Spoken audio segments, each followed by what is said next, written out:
आकाशवाणी भोपाल से प्रस्तुत हैं प्रादेशिक समाचार।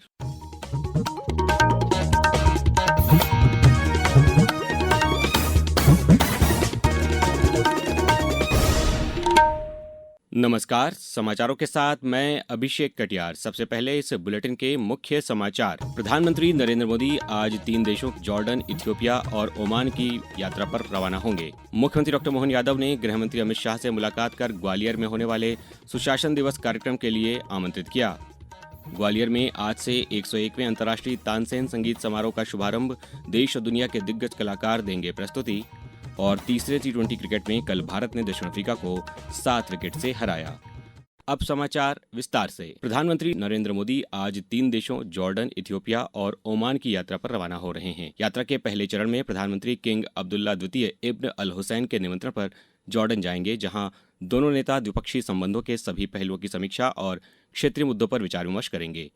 ये यात्रा भारत और जॉर्डन के बीच राजनयिक संबंधों की स्थापना की 75वीं वर्षगांठ के अवसर पर हो रही है। इसके बाद प्रधानमंत्री कल इथियोपिया के लिए रवाना होंगे, जो उनकी पहली इथियोपिया यात्रा होगी, जहां वे वहां के प्रधानमंत्री से मुलाकात कर भारत इथियोपिया संबंधों पर व्यापक चर्चा करेंगे। यात्रा के अंतिम चरण में प्रधानमंत्री ओमान जाएंगे और सुल्तान हैथम इब्न तारिक से मुलाकात करेंगे। ये दौरा भारत और ओमान के बीच राजनयिक संबंधों के 70 वर्ष पूरे होने के अवसर पर हो रहा है। राष्ट्रीय ऊर्जा संरक्षण दिवस के अवसर पर कल राष्ट्रपति द्रौपदी मुर्मू ने नई दिल्ली में राष्ट्रीय ऊर्जा संरक्षण पुरस्कार 2025 के अंतर्गत गुना जिले के म्याना रेलवे स्टेशन को बेस्ट परफॉर्मिंग यूनिट के रूप में सम्मानित किया। मुख्यमंत्री डॉ. मोहन यादव ने इस उपलब्धि पर संबंधित अधिकारी, कर्मचारी और सहयोगी टीम को बधाई दी है। पेश है एक रिपोर्ट।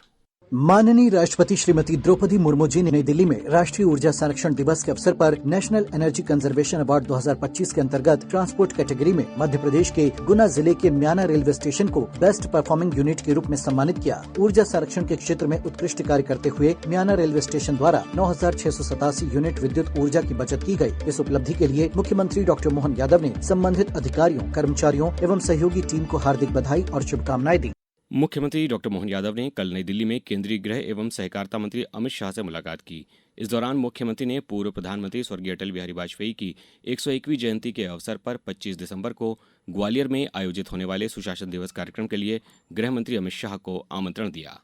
मध्य प्रदेश की संगीत नगरी ग्वालियर में कल तानसेन समारोह की पूर्व संध्या पर आयोजित पूर्व रंग गमक संगीत सभा में रूहानी संगीत की प्रस्तुति हुई। इंटक मैदान हजीरा में आयोजित इस कार्यक्रम में पद्मश्री से सम्मानित सुविख्यात गायिका जसपिंदर नरूला ने सूफियाना, पंजाबी लोक एवं शास्त्रीय संगीत की प्रस्तुति देकर श्रोताओं को मंत्रमुग्ध कर दिया।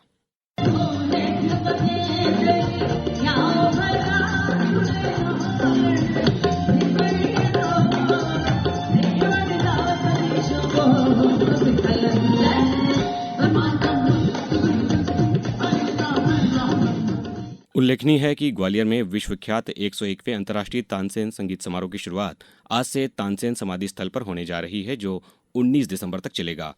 समारोह का मुख्य मंच इस वर्ष ग्वालियर के सुप्रसिद्ध चतुर्भुज मंदिर की थीम पर सजाया गया है और इसमें पद्म विभूषण अमजद अली खान, पद्मश्री सुमित्रा गुहा सहित देश दुनिया के शीर्ष संगीतज्ञ प्रस्तुति देंगे। उप मुख्यमंत्री राजेंद्र शुक्ल ने कहा है कि अभिनेता सोनू सूद द्वारा मानवता के लिए किया गया कार्य कभी भुलाया नहीं जा सकता। वे रीवा में आयोजित 3 दिवसीय रेवा फिल्म फेस्टो 2025 के समापन कार्यक्रम को संबोधित कर रहे थे।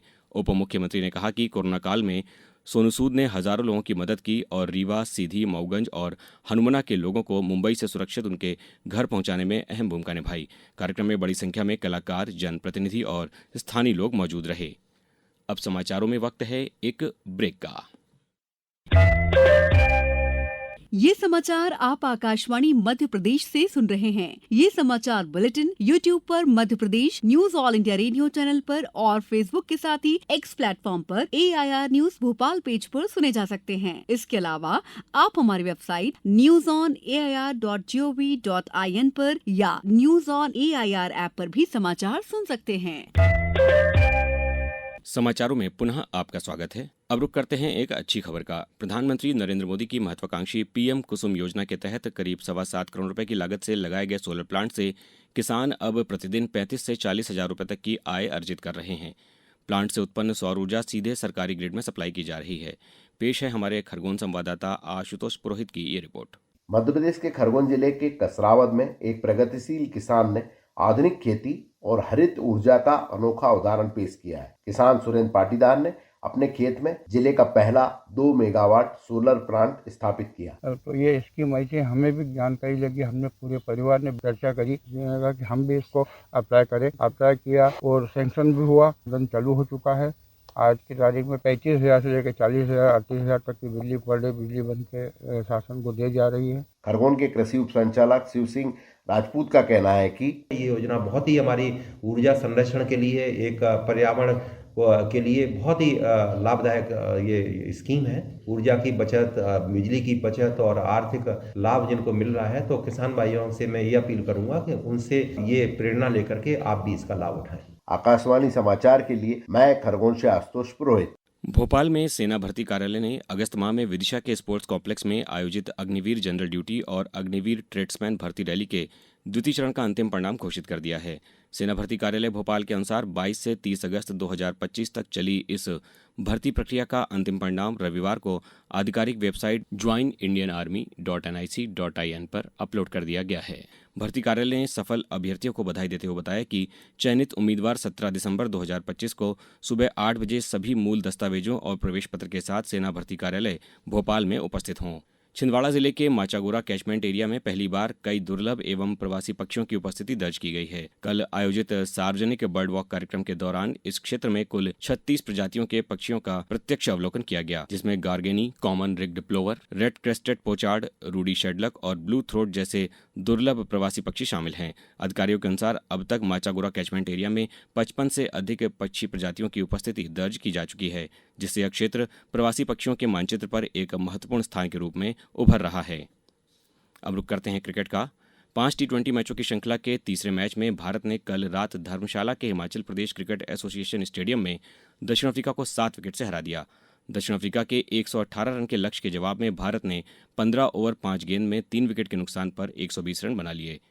अभिषेक शर्मा ने सबसे अधिक 35 रन बनाए, वहीं तिलक वर्मा ने 25 रन की नाबाद पारी खेली। मुख्यमंत्री डॉक्टर मोहन यादव ने कल इंदौर में सांध्य दैनिक अग्निबाण द्वारा आयोजित सफर शून्य से शिखर का कार्यक्रम में भाग लिया, जहां उन्होंने शहर के उद्यमियों को प्राइड ऑफ इंदौर सम्मान से सम्मानित किया। इसका उद्देश्य उद्यमशीलता, नवाचार और परिश्रम की भावना को प्रोत्साहित करना रहा। मुख्यमंत्री ने कहा कि ऐसे आयोजन प्रदेश में उद्योग, निवेश और रोजगार के नए अवसर पैदा करने में महत्वपूर्ण भूमिका निभा रहे हैं। अब कुछ समाचार संक्षेप में। भोपाल के जेपी हॉस्पिटल में कल राष्ट्रीय बाल स्वास्थ्य कार्यक्रम के तहत बच्चों में हृदय रोग की जांच के लिए विशेष स्क्रीनिंग कैंप लगाया गया। मंडला में नेशनल हाईवे 30 पर कल शाम एक तेज रफ्तार ट्रक की चपेट में आने से बाइक सवार 2 युवकों की मौत हो गई। गुना में युवा संगम के अंतर्गत जिला स्तरीय रोजगार मेले का आयोजन 24 दिसंबर को जिला पंचायत विश्राम गृह में किया जाएगा। खंडवा में पुलिस बटालियन की स्थापना को लेकर खंडवा सांसद ज्ञानेश्वर पाटिल ने केंद्रीय गृह मंत्री अमित शाह से चर्चा की है। खंडवा के कर्मवीर विद्यापीठ में कल स्टोरी टेलर संदीप नाइक का विशेष व्याख्यान आयोजित किया गया। जबलपुर में 17 से 23 दिसंबर तक एनएसएस के राष्ट्रीय एकीकरण शिविर का आयोजन IITDM में किया जाएगा। सीहोर के जिला पंचायत सभा कक्ष में कल दत्तक ग्रहण और फॉस्टर केयर पर प्रशिक्षण सह कार्यशाला का आयोजन किया गया। और इंदौर में 5 दिवसीय 69वीं राष्ट्रीय शालेय क्रीड़ा प्रतियोगिता 2025 का आयोजन आज से 19 दिसंबर तक किया जाएगा। उक्त प्रतियोगिता में कराटे स्पर्धा के 14 वर्षीय आयु वर्ग के बालक बालिकाएं सम्मिलित होंगे। अंत में मुख्य समाचार एक बार फिर। प्रधानमंत्री नरेंद्र मोदी आज 3 देशों जॉर्डन, इथियोपिया और ओमान की विदेश यात्रा पर रवाना होंगे। मुख्यमंत्री डॉक्टर मोहन यादव ने गृहमंत्री अमित शाह से मुलाकात कर ग्वालियर में होने वाले सुशासन दिवस कार्यक्रम के लिए आमंत्रित किया। ग्वालियर में आज से 101वें अंतर्राष्ट्रीय तानसेन संगीत समारोह का शुभारंभ, देश दुनिया के दिग्गज कलाकार देंगे प्रस्तुति। और तीसरे T20 क्रिकेट में कल भारत ने दक्षिण अफ्रीका को 7 विकेट से हराया। इस बुलेटिन में बस इतना ही। अगला बुलेटिन सुनिए दोपहर 2:10 पर। नमस्कार।